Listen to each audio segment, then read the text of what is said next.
face é um redentor de glória. O céu derrama glória, porque a igreja vem arrebentando com as portas do inferno, com barulho de milagre levantando um exército de vidas. É a igreja santa, aqui perseguida.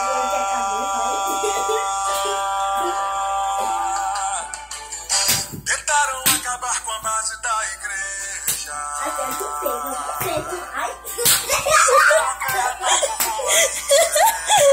Anda, Moquinho.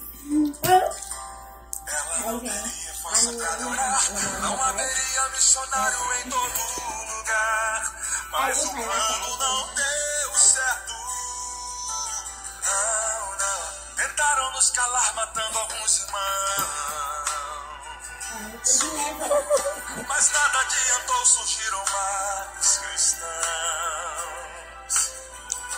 louvando como Paulo e Silas na prisão, movendo o grande céu, estremecendo o chão, assumindo a missão.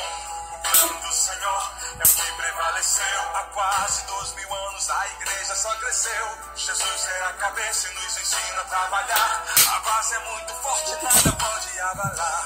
Por isso o inferno vive a chorar. A igreja não descansa, o tempo todo está lá, brilhando em toda parte. A igreja veio, quebrando cativeiros pra salvar alguém. A igreja vem, a igreja vem, com aquele que brilha mais que a luz do sol, dissipando as trevas, destruindo o mal. A sua face é um redentor de glória. O céu derrama glória, porque a igreja vem arrebentando com as portas do inferno, com barulho de milagre levantando um exército de vidas. É a igreja santa.